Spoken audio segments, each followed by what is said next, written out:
Hello and welcome back to the Villa View. It's time for the AVFC STATTO preview show with myself, Dan Bardell, and Dale, the AVFC STATTO. We've also got Thibaut here as well. Can't imagine he's going to contribute too much, but he's on the camera, so he's part of the show. Dale, how are you? All good, all good. Yeah, yeah. Looking forward to this weekend. Yeah, are you? Interesting. I'm not sure I am, and I'm probably even less so when I speak to you now and go through these stats. I've got stats of my own today as well that didn't fill me with huge confidence, but you never know. Villa could go to Manchester City and get something. That's what we're all hoping for. So we'll start straight away with your first stat that you have, and of course we'll start as always with Aston Villa stats. Aston Villa have won all three of their Premier League away games under Unai Emery, with John Gregory the only manager in Villa's league history to win his first four on the road. I remember that time well. It was my favourite time as a Villa fan with John Gregory in charge. Villa went on a stupendous run actually when John Gregory first took over. They were in a relegation dogfight and ended up finishing seventh, Dale. We'd love something like that this time round, but it's a tough ask, isn't it, to go to Manchester City and get that fourth? It is, yeah, especially with our record there, which we'll come on to later on. But yeah, John Gregory actually won his first 5 away games as Villa manager. Wins over Chelsea, Everton, Coventry, Southampton, and Sheffield Wednesday. And Unai Emery has to beat Man City this weekend, and then Everton at the end of February to tie that record, which seems like John Gregory's got the most records for Villa managers. Gregory seems to pop up every week. He's always done something good, John Gregory. But to be fair, him and Brian Little are my two favourite managers that Villa have had in my time supporting the club. So it's great to see him mentioned every week because I remember that time fondly. And it's a tough ask, as I say, to go to City, especially we're off the back of a defeat as well. And I feel like there's another stat that you haven't got here that we've spoke about in previous shows. In fact, the last away show that we did, I feel like we keep losing to Manchester City in our third shirt as well, don't we? Yeah, because I think claret is too much of a clash. Yeah, they've got a bit of claret in their shirt, and then our away kit is a clash with their home kit, so we normally wheel out our third kit for them. Yeah, I remember a game a few years ago where we were in our green shirt and we had a really good first half. We were really switched on, 0-0. We looked at a bit of a threat on the counter. You think, just keep it tight for the first 5-10 Villa. Villa conceded within like 60 seconds of the kickoff in the second half, so I don't want to see anything like that again. But yeah, I feel like we've lost to them in our third kit, which I'm sporting here a few times over recent years. So yeah, we're wearing the third kit. Although we did break that omen last time out, I suppose, last away game at Southampton when we discussed it. So that is kind of a good omen now, maybe, that we broke that curse. What's next? What have we got next? We've got Aston Villa have lost 16 of their last 17 Premier League away games against Manchester City, winning 1 with an aggregate score of 50-11. That win was that Karua Maloney? Was that year? I'm presuming it was. Yep. Yeah, I was thinking about putting this stat into peak Villa, but I got another one for that one later on. It's the only win and the awful run was in April 2007. So since then, Villa have lost 6 Premier League points from winning positions at the Etihad. So with 3 of those coming in the final game in last season, so when we were 2-0 up and lost on the final day. Heartbreaking. I mean, I was about to say I can't even remember us running them close, but obviously we did in May of last year. Still, that is quite haunting, isn't it? That game still. I mean, even if we go 2-0 up on Sunday, there'll obviously be memories of that game last season and fear in all Villa fans' minds. But you can't. That's a stat. Sometimes these stats come up. They can't be dressed up. That is an abysmal record, isn't it? It's really bad, and like I say, I get all this stuff on Twitter about how negative I am and stuff like that. It's just the facts of being a Villa fan. We've got terrible records against a lot of the big teams. So yeah, the stats are the stats. I'm not sure what you're supposed to do with them unless you lie. Then it's not negative. It's just they're the stats. That stat is negative, but that's the way the lay of the land for Villa away at Manchester City. We've not been good enough against them over the years. I mean, even we're talking like. This is before they became really good, some of these games as well. So we've not had a great record there. I remember us losing Darius Vassell, scoring a couple of goals against us the season when he moved, and us losing there with Stuart Taylor in goal. We've had some bad days at Manchester City before they became the big successful outfit that they are now. So yeah, it's a negative stat, but the facts are the facts and the stats are the stats.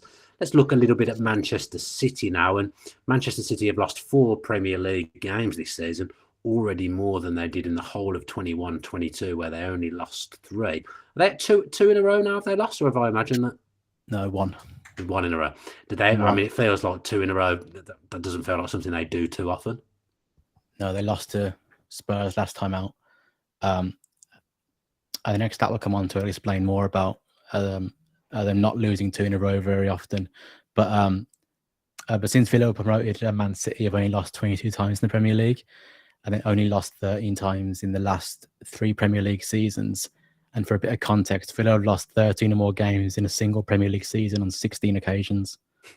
So Villa lost more in a single season than Man City have lost in the last 3 seasons, basically, 16 times. So, yeah, it must be nice being a Man City fan and not losing that often. Well, maybe not at the moment. It might not be a great time to be a Manchester City fan, depending on what happens with the investigation. I mean, I nearly gave away the next step, but the last time Manchester City lost 2 games in a row was in December 2018. Yeah, so that should be... It's a long time ago, that. Yeah, so that one is mad. So since that time, they lost 21 games.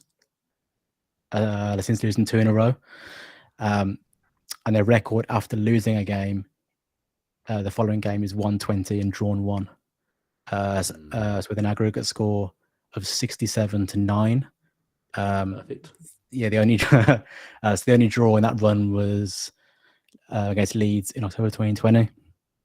So they almost always win when they lose the previous game. The next game they always win. Yeah, I do feel we're coming up against a bit of a wounded animal. Not a great thing to say with a dog sat on my lap, but I do feel like we're coming up against a bit of a wounded side on Sunday in terms of obviously their last result, and they weren't the normal Manchester City the other day. I think Kevin De Bruyne has been on the bench. He'll probably play.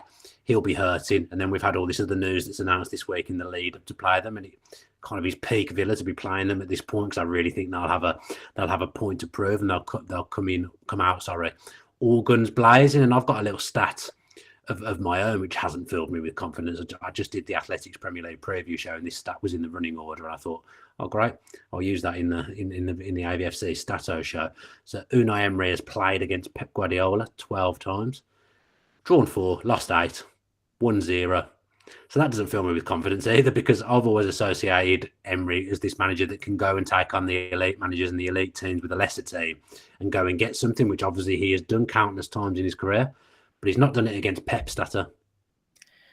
Yeah, I guess though, with Emery and a lot of his sort of big wins have come in cup competitions and not in the league, and he's probably played Pep in Spain.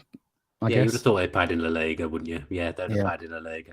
Yeah, I suppose that is true. But I was really excited about what kind of game plan. I mean, I still am. In fairness, really, really excited about what kind of game plan that Emery would come up with for this one. Interested in how Villa would set up, and I'm looking forward to watching it. Still, look, before a game's kicked off, you're always looking forward to watching your team, whatever's going on, and you've always got that hope. But I just thought, oh God, that's a terrible stat, isn't it? Because he's probably, I imagine Emery's beaten a lot of the elite managers in one-off games in the past, but he's never managed to beat Pep. So that tells you the level that Pep Guardiola's working at, and Pep, it's not a great time to be taking him on, as I said earlier. We'll finish the show then, as always, with the peak Villa segment, and I'm imagining there was hundreds of things to choose from here. But Aston Villa have won just 1 of their last 29 away games against reigning top-flight champions, drawing 6, losing 22. But they did beat Manchester United at Old Trafford in December 2009 under Martin O'Neill. I mean, you said about the negativity thing. Why are there all these stats about Villa? That's just like, again, that's something that just, I feel like that just wouldn't be the case for any other team other than Villa, because it's a stinker again. It's a grim record, yeah. As you mentioned, the only win was against Man United in 2009. So since then, against reigning champions, we're drawn against Chelsea twice, Man United once, and Blackburn once, and then lost the rest. And we've lost that. So we lost the last 8 away games in a row against the current champions, and we've lost every game that we have played away at Man City the year after they won the title. Peak Villa. Well, I'd love to end on a positive, but There you go. That's it. there Yeah. isn't really. This is just very depressing today, Dale. I mean, like I said, there's not much you can do about it. Have you got any pearls of wisdom, any stats of wisdom, just so we can finish on something remotely positive? Maybe is there anything in there that you've been tweeting through the week? Yeah. Hit me with some positives. Come on, There you go. we can't be ending like that. Okay, so Villa have won the last 4 games played on a Sunday. That's I a love positive that. one. Absolutely love that. That's a positive one. And to be honest, there's not much else. Oh, okay. So Unai Emery can become the 3rd Aston Villa manager to win an away game against Man City after John Gregory and Martin O'Neill. There he is, Gregory. Every time it's John Gregory, isn't it? Yeah. And to be honest with you, it's pretty thin after that. There's not a lot we can say there's positive against Villa against Man City. So yeah. Well, we'll take the Sunday. We'll take the Sunday stat to end on. That's a good stat. I feel like because we did have a terrible record on TV generally, it felt, but I'm imagining most of them, if not all of them, have been on TV on a Sunday. So that's a great record to have won the last 4. So let's make it 5, Villa. Come on, let's go to City and let's turn them over. I mean, Poods here. Honestly, wouldn't be surprised if we pull a point or 3 from this. The way big teams play, we do well. And we will preview the game in more detail on the Villa View in the morning. I've actually got Kevin Hatchard, who's a European football expert, on the preview with me tomorrow. So we're going to look at how Unai Emery's set up in games against elite managers. Kev's got so much knowledge, so I'm just going to pretty much sit there and just let him talk and go through his knowledge of Unai Emery's time up against elite teams. So if you want to watch our match preview, tune in bright and early. It's a 9 o'clock show in the morning for that match preview with Kev. Of course, you can watch it at any time, but if you want to watch it live, it will be at 9 a.m. Thanks to Dale for joining me and depressing me throughout this show. Really appreciate it, mate. It's been really good. But we did come up with a positive at the end, which I'm happy about. Don't forget to subscribe to the channel with your post notifications, and we'd appreciate new subscribers if you are enjoying our content. And we've got plenty of stuff upcoming, and we've had a couple of new shows, obviously, recently, including this one and the return of 1874. So if you haven't listened to that yet, go back and check out 1874. Out of breath for some reason. I'm not coming down with something. Not good when you're out of breath, sitting still. Not good at all. But yeah, thanks for tuning in. Thanks to Dale. Join us tomorrow for the preview. And as always, up the Villa. Up the Villa.